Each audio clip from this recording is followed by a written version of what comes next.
আলহামদুলিল্লাহ, শাওয়াল মাস চলতেছে, অনেকটা শেষের দিকে। এই মাসে যে কাজগুলোর উপরে গুরুত্ব দেওয়া হয়েছে তার মধ্যে একটা হলো বিবাহ শাদী। আমি আগেও বলেছি 12 মাসই জায়েজ আছে, এমনকি মুহররমেও জায়েজ আছে, কিন্তু আল্লাহর হাবিব বিবাহ শাদীর জন্য এই মাসকে প্রাধান্য দিয়েছেন, উত্তম বলেছেন।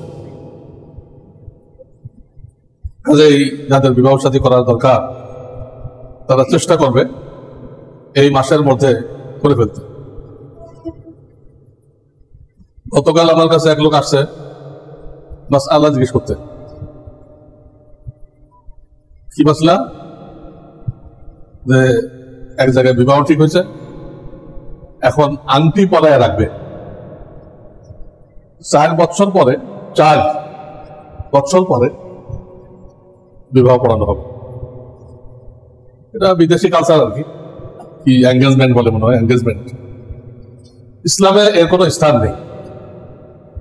বাস দুটো পক্ষ রাজি, ছেলেও মাশাআল্লাহ দিনদার, মেয়েও দিনদার, তো নবীজি দেরি করতে মানা করেছেন।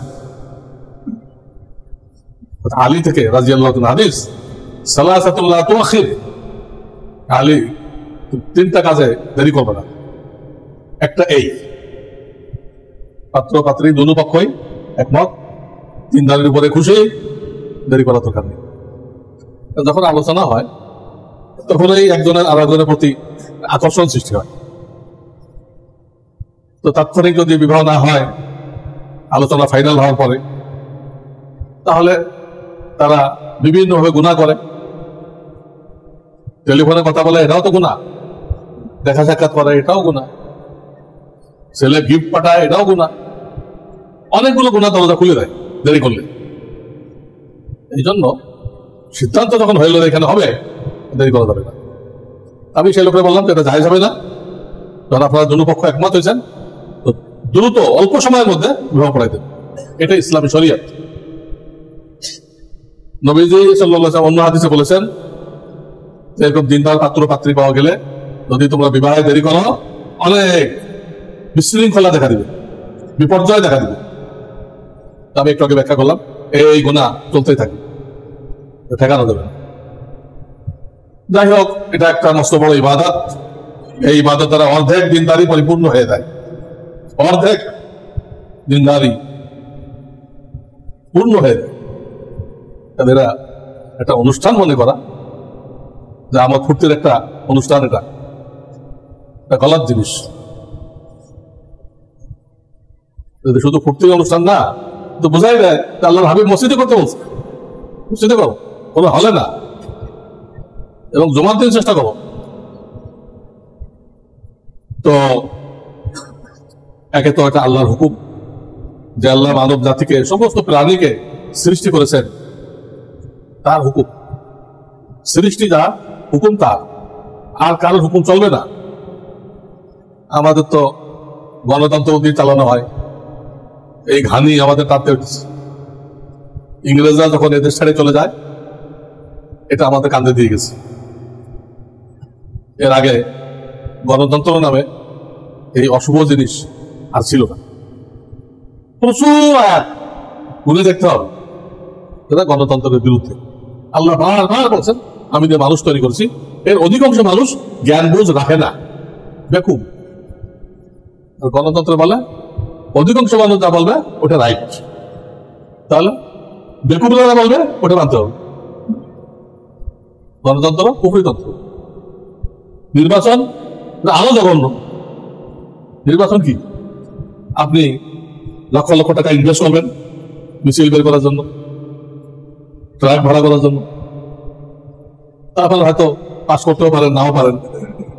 ফেল করলে তো সব পানিতে গেল। আর পাস করলে এইবার আপনি সুদে আসলে ওই টাকাগুলো তুলবেন আর টাকা পাচার করবেন। এই হলো নির্বাচনের বাস্তবতা। এটার জন্য কিছু লোক মরিয়া হইয়া উঠছে, তারা লুটপাট করতে পারতেছে না, নির্বাচন না হলে তো হবে না। লুটপাট, নিজের আত্মীয় স্বজনকে বড় বড় পোস্ট দেওয়া, ভাইকে চেয়ারম্যান বানাই দেওয়া, বিবিকে উপজেলার কিছু বানাই দেওয়া, এই নানান রকম সুবিধা দেওয়ার জন্য এই নির্বাচন। এতে সাধারণ মানুষের কোনো কল্যাণ নেই, ক্ষতি আর ক্ষতি, ক্ষতি আর ক্ষতি। দেশ চলা দরকার, দেশ করতেছে আলহামদুলিল্লাহ। এগুলো সব দুশ্মনদের ষড়যন্ত্র। আমাদের পার্টিগুলো দুশ্মনদের কাছে বিক্রি হয়ে যায় আর তাদের কথা নাচতে থাকে, বুঝছেন? এরা বিক্রি হয়ে যায়, গরু ছাগল যেন বিক্রি হয়, গরুর হাটে তো দেখা যায় না এখন নেতাদেরকে, এদের বোঝেন না, সব বিক্রি হয়ে যায় দুশ্মনদের কাছে, কাফেরদের কাছে। ওরা যে প্রেসক্রিপশন দেয় ওটা দিন আছে, এদের মাথায় কোনো ভ্যালু নেই। কোন দলীয় সরকার কাছে আসলে দেশ চলে না, ওই দলই লুটপাট করতে থাকে। যে কয়দিন নির্দলীয় থাকবে ওই কদিন শান্তিতে থাকবেন কিছুটা হইলেও। ওরা শান্তি পেতে গেলে ইসলামী হুকুমত লাগবে, তার জন্য লোক লাগবে। সেই লোক কই? যারা ময়দানে ইসলাম নিয়ে গলা ফাটাই দিচ্ছে, এরা কি সহি আলেম? হ্যাঁ, গলা ফাটাই দিচ্ছে। বিভিন্ন মাদ্রাসা দখল করতেছে, কিচ্ছু ক্ষমতা পায় নাই, আর একজনের মাদ্রাসা দখল করতেছে। এরা ইসলামী হুকুমত কায়েম করবে, কায়েম করলে তো পুরো দেশ দখল করবে, এক এক ভাইকে এক এক ডিস্ট্রিক্ট দিয়ে দিবে। এইসব আলেমরা ময়দানে গলা ফাটাইতেছে ইসলাম হুকুমত চাই।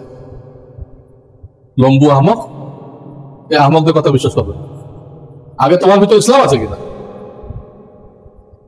তো বলতেছিলাম এটা আল্লাহর বিধান, বিবাহ শাদী করতে হবে। আল্লাহ ওইভাবেই মানুষকে বানাইছে। পুরুষের মধ্যে মহিলাদের প্রতি আকর্ষণ, আর মহিলাদের মধ্যে পুরুষের প্রতি আকর্ষণ আল্লাহ দিয়েই বানাইছে। 2 নম্বর, এটা নবীজির সুন্নত, নবীজির তরিকা। এবং তিনি বলেছেন আমার তরিকা থেকে যে মুখ ফেরাই নিল সে আমার উম্মতের কাতারে থাকলো না। এবং অন্য হাদিসে বলেছেন বৈরাগ্যতা, বিবাহ ছাড়া জিন্দেগি, এটা আমার ইসলামে নেই। লা রুহবানিয়াতা ফিল ইসলাম, আর এক হাদিসে লা সরুরতা ফিল ইসলাম। একই অর্থ, বিবাহবিহীন জিন্দেগি, বিবি নেই, সন্তান নেই, এই জিন্দেগি ইসলামে নেই, নবীজির সুন্নাত। 3 নম্বর, মানব জাতির যে ধারা চলে আসছে, মানব জাতির বিস্তার, এটার মাধ্যম এটা।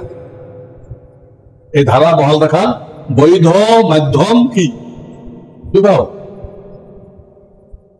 অবৈধ মাধ্যমে সন্তান হবে, পুরো দেশ হারামজাদা দিয়ে ভরে দেবে, সব হারামজাদা, নাউযুবিল্লাহ। এই দেশের কি দাম আছে? জানোয়ারের দেশ, ওটা জানোয়ারের দেশ। মানব ধারা বহাল রাখার জন্য এটা জরুরি, বিবাহ শাদী জরুরি। নিজের পবিত্রতার জন্য বিবাহ জরুরি। আপনার চোখকে হেফাজত করবেন, পর নারীর দিকে তাকাবেন না, তার সৌন্দর্য ভোগ করবেন না। হঠাৎ নজর পড়তে পারে, আপনি নজর নিচু করেন না, ঘোরাই নেন। হঠাৎ নজর পড়া এক জিনিস, আর ইচ্ছা করে তাকানো আর এক জিনিস। তো নিজের চোখ, কান, জবান, হাত, পাও, এই সব কিছুকে, এমনকি দিল দিমাগ, ওনার থেকে বাঁচাইতে হলে, পবিত্র জিন্দেগি যাপন করতে হলে মাধ্যম এই বিবাহ। একই কাজ বিবির সাথে হইলে ইবাদত, একই কাজ বিবি ছাড়া অন্য কারোর সাথে হইলে গুনাহ কবিরা, এবং আল্লাহ এত নারাজ হন, অন্য গুনাহ আরো কবিরা আছে, এত নারাজ হন যখন আল্লাহ কোনো বান্দা বান্দি অবৈধভাবে তার যৌন চাহিদা পূরণ করে, আল্লাহ তাআলা সাংঘাতিক নারাজ, গজব নাযিল করে, ওই সমাজে গজব নাযিল হবে। তখন শুধু গুনাহগাররা মরবে না, ভালো লোকেরাও মরবে। তোমরা এটা বন্ধ করার ব্যবস্থা করো না কেন, তারাও মরবে। কাজে পবিত্র জীবন যাপনের জন্য বিবাহ জরুরি। তারপরে স্বাস্থ্য রক্ষা করার জন্য বিবাহ জরুরি। স্বাস্থ্য আল্লাহ দিয়েছেন, আমাদের শরীরের মালিক আল্লাহ, আপনি আমি মালিক না। হাদিস আসছে লাম তুমাল্লিকনা মিনহা শাইয়া, আল্লাহ কোনো অঙ্গ প্রত্যঙ্গকে তুমি মালিকানা দাও নাই। চক্ষু দান জায়েজ নেই, কিডনি দান জায়েজ নেই, বানরের কিডনি লাগাও। একমাত্র মুমূর্ষ রোগীকে রক্ত দান করা যায়, বেচা যায় না। মুমূর্ষ রোগীকে রক্ত দান করতে পারে। আর মহিলাদের জন্য আরেকটা আছে, ক্ষুধার্ত শিশুকে দুধ পান করাইতে পারে। কারণ এগুলো একটু পরে আবার পূর্ণ হয়ে যায়। রক্ত দিল যে না 2-4 দিনের মধ্যে আবার ওটা পূর্ণ হয়ে যাবে। কিন্তু কেউ চোখ দিয়ে দিল, কিডনি দিয়ে দিল, ওকে থেকে 8টা গজাবে নাকি? 8টা কিডনি তৈরি হবে? এগুলো জায়েজ নেই। একমাত্র দুধ মহিলাদের জন্য আর মুমূর্ষ রোগীর জন্য। তো বলতেছিলাম এটা একটা দিক যে নিজের স্বাস্থ্য রক্ষা করার জন্য বিবাহ জরুরি। বিবাহ না করলে তার হার্ট অ্যাটাক হইতে পারে, তার কিডনি নষ্ট হইতে পারে, তার সর্বক্ষণ মাথা ব্যথা করতে থাকবে। এবং বড় একটা ঝুঁকি হলো তার প্রোস্টেট গ্ল্যান্ডে ক্যান্সার হবে, এই আশঙ্কা আছে। প্রোস্টেট গ্ল্যান্ড যেখানে এই জিনিসটা জমা হয়, এটা ক্যান্সার হয়ে যাবে। আমাদেরকে স্বাস্থ্য আল্লাহ দান করছেন, এটাকে রক্ষা করার দায়িত্ব দিতেন, দান করছে আল্লাহ, আর রক্ষা করার দায়িত্ব আপনাকে আমাকে দিচ্ছেন। এই কথা নবী হাদিসে বলছেন, ওয়াইন্না লিজাসাদিকা আলাইকা হাক্কান, তোমার শরীরের তোমার উপরে হক আছে, অধিকার আছে। শরীরের হক আদায় করতে হবে। যে কাজে স্বাস্থ্য নষ্ট হয়, যে ধরনের কাজে স্বাস্থ্য নষ্ট হয়, স্বাস্থ্য ক্ষতিগ্রস্ত হয়, শরীয়তে সব নিষেধ। এটা আমরা বিভিন্ন কাজে ঘুমাইতে অনেক দেরি করি, আল্লাহর হাবিব নিষেধ করছে। ঈশার পরে গল্প গুজব করা একদম পছন্দ করতেন। নবীদের ঈশার নামাজ একটু দেরি করে পড়তেন। আমাদের দেশে মনে করেন আনুমানিক 9টা থেকে রাত 10টা। ঈশার পরে কোনো কাজ রাখতেন না, সব কাজ সেরে ঈশার নামাজ পড়ো, ঈশার নামাজ পড়ে খাওয়া দাওয়া তো অনেক আগে হয়ে যাবে। ঈশার নামাজ পড়ো, পুরো শুয়ে যাও, বিছানায় চলে যাও। দেখো তুমি আরামসে তাহাজ্জুদে উঠতে পারবা, আরামসে ফজরে জামাত করতে পারবা। রাসূলের একটা কথা যদি মানা হয় যে ঈশার নামাজ একটু দেরিতে হবে, ঈশার পরে আমার কোনো কাজ থাকবে না। একই হাদিস আসছে যে তিনি ঈশার আগে ঘুমানোকে মাকরুহ মনে করতেন, মাকরুহ। আর ঈশার পরে গম গুজারিকে মাকরুহ বলতেন, ঘুমানো। দেখো অটোমেটিক ঘুম পোলা হয়ে যাবে, তো তাহাজ্জুদের সময় চোখ খুলে দেবে। আল্লাহ বডিটাকে এমন ভাবে সেটিং করছে, ঘুম যখন পুরা হয়ে যায় তখন কিন্তু অটোমেটিক চোখ খুলে দেয়, কারো টাকা লাগে না। 10টায় যদি আপনি শুয়ে দিতে পারেন তো 6 ঘন্টা ঘুম জরুরি। বাচ্চাদের জন্য, বুড়াদের জন্য 8 ঘন্টা, আর জোয়ান বয়সের জন্য 6 ঘন্টা ঘুম জরুরি। তো 10টায় যদি শোয়া যায়, 4টা অটোমেটিক চোখ খুলে দেবে। তাহাজ্জুদ পড়া, ফজর পড়া সহজ। তো বিবাহের একটা ফায়দা বলতেছিলাম, স্বাস্থ্য রক্ষা করা। এর দ্বারা যেটা জান্নাতি তৃপ্তি লাভ হয়, এটা স্বাস্থ্যের জন্য খুবই উপকারী, খুবই উপকারী। এই জান্নাতি তৃপ্তি তার দ্বিতীয় কোনো সুরত নেই। ওটা পাইতে হলে বিবাহ লাগে। আমি হাতে গণা কয়েকটা উপকার বললাম, এই কয়টাই উপকার না, আরো বহু। আপনাদের একটা আইডিয়া দেওয়ার জন্য আমি কয়েকটা ফায়দা বললাম। তো শরিয়াতে এই বিবাহ শাদী কখন করতে হবে তার টাইমও নির্ধারণ করে দিছে, এবং বিবাহ শাদীকে সহজ রাখতে বলছে। ইন্না আযাবান নিকাহি বারাকাতান আইসারুহু মাউনা, বিবাহ শাদীকে সহজ রাখতে বলছে। এই পাকিস্তান থেকে যত অধিক দেবেন আরব দেশের দিকে, তারা বিবাহ শাদীকে কঠিন করে ফেলছে। কারণ মোহরের অঙ্ক এত বড় করছে, এই অঙ্ক জোগাড় করে তুমি পাবে, ততক্ষণে ছেলের অনেক চুল পেকে দেয়। ওইসব দেশের যেসব ছেলেরা বিয়ে করতে আসবে তাদের যদি আপনি লক্ষ্য করেন বা টুপি খুলে দেখেন, অনেক চুল পেকে গেছে। কেন? মোহরের টাকা জমা করতে করতে দেরি হয়ে গেছে। আর মোহর না দিলে তো কোনো মেয়েকে পাবে না। এটা একটা গলত জিনিস, গলত জিনিস। নবীজি বলছেন সর্বনিম্ন মোহর 10 দিরহাম, 2.5 থেকে 3 তোলা রূপার যে দাম, 2.5 থেকে 3 তোলা রূপার যে দাম এটা মোহরের জন্য যথেষ্ট, এর কম হলে বিবাহ হবে না। রূপা একদম ভালো টাকা দেবে ধরি তো 1,500 টাকা, 1 তোলা, 3 তোলার দাম কত? হ্যাঁ, 4,500, 4,500 বা 5,000 এটা হয় না। আমি আমার এক ছাত্রকে বিয়ে পড়াইলাম যশোরে। ওই ছাত্র অনেক ধনী ছেলে, কোটিপতি ছেলে। তো আমার বলল যে আপনি একটু কষ্ট করে আসেন, আমার বিয়েটা পড়াই দেন। আমার খুব প্রিয় ছাত্র। আমি বললাম আমি আসতে পারি, শর্ত হলো মোহর 5,000 টাকা। কোটিপতি ছেলে বিয়ে করতেছে আর এক কোটিপতির মেয়ে, আর আমি করতেছি মোহর কত? 5,000 টাকা। যা কোনো রিক্সাওয়ালাকেও রাজি করতে হবে। এক রিক্সাওয়ালা আমি বিয়ে পড়েছিলাম, তারা ঠিক করছে 1 লাখ টাকা। মেয়ে 1 লাখ টাকা রিক্সাওয়ালা দিবে করতে, কিন্তু 2 আনা দিন খায়, 1 লাখ দিবে করতে পুরো কমাই ধরেন। তাদেরকে বললাম, ওরা কোনো পক্ষই রাজি না, বললো না 1 লাখ থাকুক। কেন কেন থাকতে হবে? কোরআন না হাদিস কি? না এটা বাজার রেট। আরে বিয়ের কোনো বাজার রেট থাকে নাকি? রিক্সাওয়ালা 1 লাখ টাকা দেবে, এমন ধরতে হবে যেটা ছেলে সহজে আদায় করতে পারে। মেয়ের বাপকেও চিন্তা করতে হবে।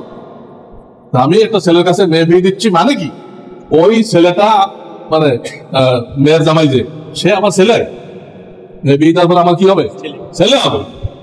ছেলে পরে আমি এমন বোঝা কেন চাপাইতেছি যে বোঝা নামাইতে সে হিমশিম খাবে? চিন্তা করা উচিত না? এক বিবাহ পড়াইতে গেছি আমি, মেয়ের বাপ বলতেছে হুজুর মোহর কিন্তু 20 লাখ টাকা। আমি তাকে জিজ্ঞেস করলাম আপনার কিছু ছেলে টেলে আছে? আছে তো, কয়েকজন আছে। তাকে জিজ্ঞেস করলাম মেয়ে বিয়ে দিতে গেলে আপনি 20 লাখ টাকা মোহর চাইতেছেন, আপনার ছেলেগুলো যখন বিয়ে দিবেন ওই মেয়ে পক্ষ তারা কত গুছাবে? 20 লাখ করে। আপনার কাছে 20 লাখ টাকা আছে, ছেলে বিয়ে দিতে পারবেন? খালি মেয়েটা দেখতেছেন, আপনার ছেলেগুলো দেখেন, ওগুলো তো বিয়ে দিতে হবে, উপর থেকে 20 লাখ টাকা মোহর দিতে হবে। তো এটা সব খুলে গেছে, কি খুলে পড়ে গেছে? মানে বুঝ আসছে। ঠিকই তো, আজকে মেয়ের জন্য এত চাইতেছি, আরেকজনের মেয়ে যখন আনবো তারাও তো এটা চাবে, তখন আমি কোথেকে দিব? তখন বুঝে আসবে কত ধানে কত চাল। তো শরিয়াতে এই বিবাহের জন্য সময়ও ঠিক করছে এবং এটা সহজ রাখতে বলছে। মোহর এই পাকিস্তান থেকে আরব বিশ্বে সব জায়গায় অনেক বেশি, যে কারণে তারা শরিয়াতে যে বিয়ের বয়সটা বলছে বালেগ হওয়ার পরে। ছেলেরা বালেগ হয় স্বপ্নদোষের মাধ্যমে, মেয়েরা বালেগা হয় মিন্সের মাধ্যমে। এইটা হাদিসে আছে, তোমার ছেলে মেয়ে যখন বালেগা হয়ে যায় তো বিবাহের ফিকির করো, যত তাড়াতাড়ি সম্ভব বিবাহ দিয়ে দাও, বিবাহ দিয়ে দাও। দাড়ি রাখা তো ওয়াজিব, আপনারা অনেকে সুন্নত মনে করেন, না এই অর্থে ঠিক আছে, নবীদের তরিকা। সুন্নত মানে কি? দাড়ি রাখা নবীদের তরিকা। 5 ওয়াক্ত নামাজে পড়ি আমরা, এটাও সুন্নত। 5 ওয়াক্ত নামাজ পড়া নবীদের তরিকা না? সবই তো নবীদের তরিকা। এই অর্থে দাড়িকে সুন্নত বলা যায়, কিন্তু আসলে কি এই দাড়ির অনেক ফায়দা আছে। যারা জানতে চান, আমার লেখা একটা কিতাব আছে আমালুস সুন্নাহ, আমালুস সুন্নাহ। সেখানে দেখেন 17টা না 20টা ফায়দা আমি লিখছি। দাড়ি রাখার এতগুলো ফায়দা, না রাখার কি কি ক্ষতি, দাড়ি না রাখার কি কি ক্ষতি। পথে ঘাটে মরে গেলে আপনার জানাজা হবে না, ইমানের সাইনবোর্ড নেই, হিন্দুরা লয়ে দেবে, লয়ে আগুন দিয়ে পোড়াই দেবে।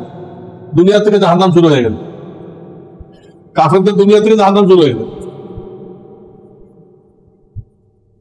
দেখেন দাড়ি থাকলে তবে হিন্দু কাছেও আসবে, মুসলমান না দিবে। ওখানে তো সব ফায়দা লেখা হয় নাই, 15-20টা যা লিখছে এটা আংশিক।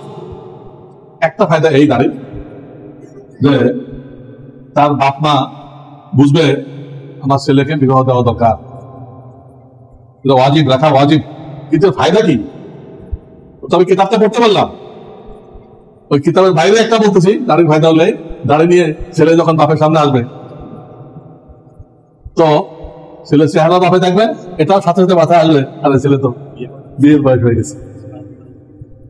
ছেলে তো বলতে পারবে না, ছেলে বাপরা বলতে পারে আমার বিয়ের বয়স হয়ে গেছে, আমার বিয়ে দিয়ে দেন। ছেলেরা বলতে পারে? আপনারা কেউ করছেন? ছেলে দাঁড়িয়ে নিয়ে যখন আসবে তো বাপেও বলবে, মায়াও বলবে এরা কি করা দরকার, বিয়ে করা দরকার। এটা একটা হেকমত। তাহলে বেশ বয়সের সময় সীমা কি দিছে? বালেগ হওয়া। বালেগ হওয়া সাধারণত 15-16 বছর, 15 বছরে বালেগ হয়ে যায়। সেখানে আমাদের সমাজ এমন প্রথা বানাইছে কোরআন হাদিস থেকে বহু দূরে, কোনো মিল নেই। আল্লাহ আল্লাহ রসুল একটা বলছে, আমাদের সমাজ আর একটা। শান্তি করতে গেল খালিক মালিককে যদি না মানা হয়, শান্তি তো তিনি দেয়, কাউকে শান্তি দেয়, কাউকে অশান্তি দেয়, তাকে না মানলে শান্তি আসবে না। তিনি বলতেছে মালিক হওয়ার পরে বিয়ে দিয়ে দাও, আর সমাজ বলতেছে পড়াশোনা শেষ করুক, একটা চাকরিতে ঢুকুক, তার সোর্স অফ ইনকাম হোক, তারপরে বিয়ে করবে। এই করতে দেয়, তার বিয়ে করতে হতে দেয় 30 বছর বয়স। শরীয়ত যে সীমা রেখা দিয়েছিল, এখান থেকে আপনি 15 বছর লেট করলেন। কত বছর? 15 বছর লেট করলেন, বা কমপক্ষে 10 বছর লেট করলেন। বিয়ের বয়স তো এটাই। মেয়েদের 15-16 বছর হবে, ছেলেদের 20 বছর হবে। এটা উত্তম বয়স, এটা শরীয়তের চাহিদা। 30 বছর দিলে বিয়ে দিলে 10 বছর লেট করলে, তো 10 বছর একটা লোক ক্ষুধার্ত থাকতে পারে? ক্ষুধার্ত থাকতে পারে? জঠর ক্ষুধা, জঠর মানে পেট, যৌন ক্ষুধা, একটা 10 বছর পারে? এটা মানুষের শক্তি সামর্থ্যের বাইরে। তখন সে অবৈধ পথে যাবেই। চোখের গুনাহ হবে, কানের গুনাহ হবে, জবানের গুনাহ হবে, কোনো মেয়ের সাথে কথা বলবে, দিল ও দিমাগের গুনাহ হবে। এমনকি মূল মুনা যেটাকে জিনা বলা হয়, এটাও করতে পারে। কারণ এত লম্বা টাইম তাকে বঞ্চিত রাখা, এটা তার ধৈর্যের বাঁধ ভেঙে দেবে। আমরা আমাদের যে শরিয়াত, শরিয়াতের মধ্যে আল্লাহ শান্তি কামিয়াবি রাখছে, এই শরিয়াত আমরা জানিও না, মানিও না। আমরা একটা কুপ্রথা বানাই নিয়েছি, ওইটা ফলো করতেছি। ছেলেবেলা নষ্ট হয়ে দিতে সব দেখেন, যেগুলো কলেজ ভার্সিটি পড়ে, বিরাট একটা অংশ সব নেশা করতেছে, আর এইগুলো করতেছে।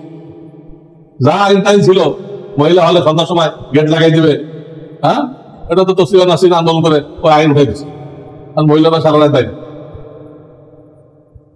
হ্যাঁ, ছেলেদের সাথে আড্ডা দিচ্ছে, ওই রাস্তাতে যাওয়াই গেল রাতে। কেন শরিয়তের বিরুদ্ধে কুপ্রথা কেন বানাইলাম আমরা? বলবেন তো আগে দিলে খাওয়াইবে কে? আপনারা এত পড়াইতে পেরেছে কি? এত পড়া ভালো? 20 বছর ছেলে রোজগার করতে পারে না? বিভিন্ন রোজগার করতে পারে। টেকনিশিয়ান কলেজে পড়ে অনেক সোর্স বের করতে পারে, সে রোজগার করবে। আর নাও করে তো ওটা বাপ পালবে। যদি বেশি পড়াইতে চান আপনি পালেন, তো খরচ বেশি লাগবে না। কারণ আপনার আমার নবী, প্রিয় নবী, হ্যাঁ, মুহাম্মদ রাসূলুল্লাহ সাল্লাল্লাহু আলাইহি ওয়াসাল্লাম বলে গেছেন, তুআমুল ইসনাইন ইয়াকফি সালাস। যদি বিসমিল্লাহ পড়ে খাও, 2 জনের খানা 3 জনের জন্য যথেষ্ট হয়ে যাবে। বাপে খাওয়াবো, তারা যা খায়, যতটুকু খায়, চাউল পাকায়, এতেই ছেলের বউ খানা হয়ে যাবে, আরো টাকা বাঁচবে, কাজের বউ লাগবে না বেশি একটা। এই তো শাশুড়িকে সাহায্য করবে, পাকশাক করবে। কাজের বউ রাখতেন 1000 টাকা, 1500 টাকা বেতন দিয়ে, 1000 তো না, প্রায় 10,000, প্রায় 10,000 টাকা দিয়ে রাখতেন, রাখা দরকার নেই। আপনার যা খানা আছে এতে হয়ে গেল, আর ওই টাকাটাও বেঁচে গেল। বাস্তবতায় আসেন, আপনার এই উজুহাত থেকে কিনা খাবে কোথেকে? খাবে আপনার ঘরে, আলাদা খরচ লাগবে না, বরং আপনার টাকা আরো বাঁচবে, সংসারে বরকত নাযিল হবে। আপনার ছেলে যখন পবিত্র জীবন যাপন করবে, আপনার ফ্যামিলিতে বরকত নাযিল হবে। এই কুপ্রথা ভেঙে দিতে হবে। পারলে ঘরে পালে বেশি দেরি না করে, এবং বিয়েতে বড় মোহর না ধরা।